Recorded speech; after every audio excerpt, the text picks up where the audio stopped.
All right, so you wanted the full picture of Verstappen's fourth F1 championship, right? Not just the headlines, but like the story behind the story. We did a deep dive into some recent articles, and let me tell you, it's way more complicated than just another dominant year for the guy. It really is. There's this fascinating article from AS.com, Okay. a big Spanish sports publication, and they call it El lado oscuro del campeón, which translates to the dark side, the champion. Ooh, okay, dark side. Yeah. That's ominous. Now I'm even more curious. What makes them say that? Well, the article digs into how Verstappen's season, despite ending with him on top, was actually full of turmoil. It starts by reminding us just how strong he seemed early on, 6 wins out of the first 7 races of 2024. But even with all that success, things were far from peaceful at Red Bull. Wait, really? I mean, I knew there were always rumors about Red Bull's internal politics, but how bad was it? Think power struggles, arguments over strategy. The article specifically mentions clashes between Horner, Verstappen's own father, Jos, Marco, and even the bigwigs at the Red Bull parent company. It paints a picture of a team that was anything but unified, even while their star driver was racking up wins. So we've got Verstappen winning left and right, but his team is practically imploding around him. Yeah. It makes you wonder, did that chaos actually help him focus in a weird way? Like he needed that external pressure to thrive? That's a really interesting question. The article doesn't explicitly say that, but it does highlight Verstappen's incredible ability to compartmentalize, to shut out the noise and just drive. Okay, so even with all the drama, Verstappen's cruising along. Yeah. But things can't stay that good forever in F1, right? You're right, there's always a twist. And the turning point, according to this article, is when Red Bull's upgrades start to backfire. On top of that, their star engineer Adrian Newey announces he's leaving the team. Suddenly, Red Bull's dominance is shaky, and McLaren, with their much-improved car, starts to close the gap. Wow, that's a 1-2 punch. Yeah. I bet that's when we see this dark side emerge. Exactly. This is where things get really interesting. Remember Lando Norris? Oh, absolutely. Had a few chances to win early on, but couldn't quite seal the deal. Yeah. Piastri even grabbed a win in Budapest, and Norris had a really rough race in Belgium. But as McLaren started catching Red Bull, Norris became Verstappen's main rival, and their battles got intense. Intense house. Like, beyond the usual F1 wheel-to-wheel action, I've got to hear more about this. Well, the article points to several races where things got especially heated. Canada, Barcelona, Austria, Silverstone. Verstappen was driving incredibly aggressively, pushing the limits of the rules and using every inch of the tracks. Hold on. Pushing the limits of the rules. Are we talking legal but super aggressive, or actually crossing the line? That's the debate, isn't it? In Austria, for example, he got a 10-second penalty after a collision with Norris, but still managed to score valuable points. And then in Silverstone, those tricky wet conditions, he overtook Norris for second place in a move that some people thought was a bit too forceful. Now, some listeners might be thinking, isn't that just hard racing? F1's supposed to be intense. But I'm curious, what exactly was it about Verstappen's driving that had people talking? Was it really that different? The article quotes Verstappen as saying, "When I race against someone, they are not going to overtake me on the outside. That's how I grew up." He also makes a point of saying, "I use the rules." So he's not denying that he's pushing boundaries. He's almost owning it. But what does that use the rules comment actually mean? It suggests that he's very aware of what he can get away with, of where the gray areas are. It's a tactic that can be incredibly effective, but it also raises questions about whether it's truly sporting or a bit too ruthless. Okay, I see where the dark side label is coming from now. It's not just about being a fierce competitor. It's about using that knowledge of the rules, that ruthlessness, to win at all costs. Exactly. And this is where that rivalry with Norris really throws fuel on the fire. You can feel the tension between them building with every race, and it starts to reveal a side of Verstappen that maybe we hadn't seen so clearly before. Yeah, it's like all this pressure, right? From Norris, from McLaren, catching up from the problems within Red Bull. It all combined to create this perfect storm that brought out a different side of him. And that different side ultimately led him to his 4th championship, right? Equaling guys like Prost and Vettel. That's a pretty elite club to be in, especially just 27 years old. It really is an incredible accomplishment. And it makes you wonder, where does he go from here? He signed with Red Bull until 2028, but there are those rumors about Mercedes being interested in him. Oh, yeah. I remember hearing about that. Imagine Verstappen in a silver arrow. That'd be wild. Do you think he'd actually leave Red Bull, though? They've been so dominant together. It's hard to say. There's a lot of loyalty there, but Mercedes is a team with a proven track record of success. And the new engine regulations coming in 2026 could shake things up quite a bit. It might be tempting for someone like Verstappen to want to be a part of that.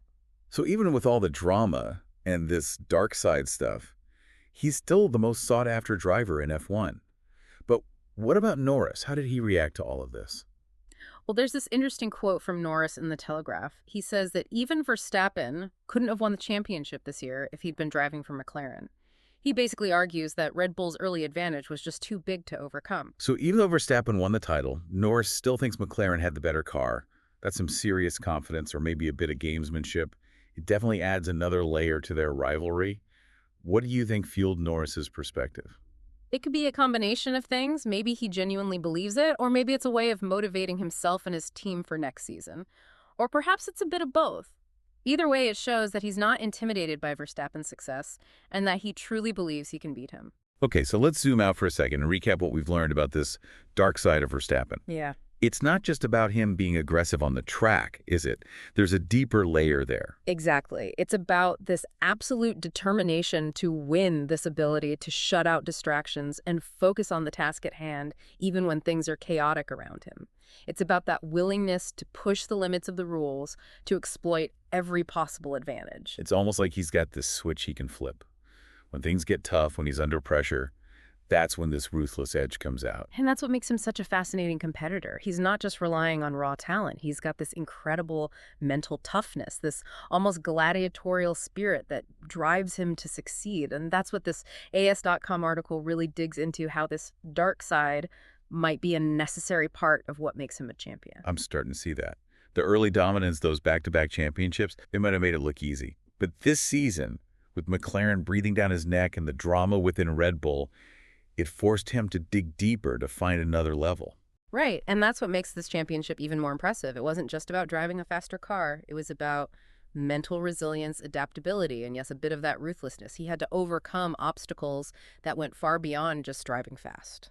So we've got this incredible champion, a rising rival, and a whole lot of unanswered questions about what the future holds. What do you think? What's the one thing our listeners should take away from this deep dive so far? That's a great question. I think the biggest takeaway is that success, especially at this level of motorsport, is rarely straightforward. There are always challenges, setbacks, and moments of doubt. And it's how you respond to those challenges that truly defines you as a competitor and maybe even as a person. I love that. It's not just about the destination, it's about the journey. And in Verstappen's case, it seems like that journey is just getting started.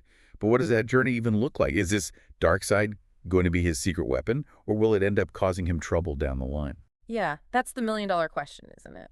Will this intensity, this dark side, help him stay on top, or could it become his undoing? It's something we'll all be watching for, that's for sure. It's like we're fascinated by his talent, but also a little wary of what he might do next. It's a strange mix of admiration and apprehension, I guess. Exactly. And that's what makes Verstappen such a fascinating figure in Formula One right now. He's got this aura of unpredictability about him. You never know if he's going to make a brilliant move or a controversial one. You know, it makes me wonder if this whole dark side thing is partly because of his dominance. Like maybe all that winning is actually feeding it.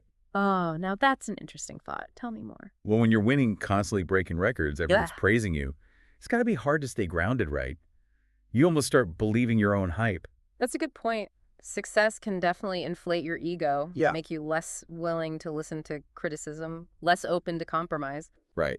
And when you combine that with Verstappen's already aggressive driving style, his willingness to push those boundaries, could it lead to him becoming even more uncompromising, even more ruthless in his pursuit of victory? It's a real possibility, almost like a self-fulfilling prophecy. The more he wins, the more this dark side might take over, leading to even more controversial incidents on the track. And that could end up alienating fans, creating tension with other drivers, maybe even jeopardizing his whole legacy in the sport. It's almost tragic, like a Shakespearean hero brought down by his own ambition. That's a classic story, isn't it? The hero's fatal flaw. But on the other hand, maybe this dark side is just part of what makes Verstappen so compelling to watch. It's that element of danger, the sense that anything could happen when he's on the track. So are we saying it's good for the sport if he's got this edge? I'm not sure I have an answer to that. I don't think there is a simple answer. It depends on your perspective on what you value in a champion. It's a question that's going to be debated for as long as Verstappen is racing. I can already see the headlines now. But hey, that's what makes Formula One so captivating, right? It's not just about the cars going around in circles, it's about the personalities, the rivalries, the drama. Absolutely. And this deep dive into Verstappen's dark side has really highlighted that complexity. We've seen his incredible talent, his mental toughness, but also this ruthlessness that raises questions about what it takes to be a champion. So for you listening as you watch Verstappen's career unfold, keep this in mind. Is his dark side essential to his greatness? Or will it eventually lead to his downfall? And remember, there's no right or wrong answer here. It's all about how you interpret what you see on the track. We'd love to hear your thoughts on this.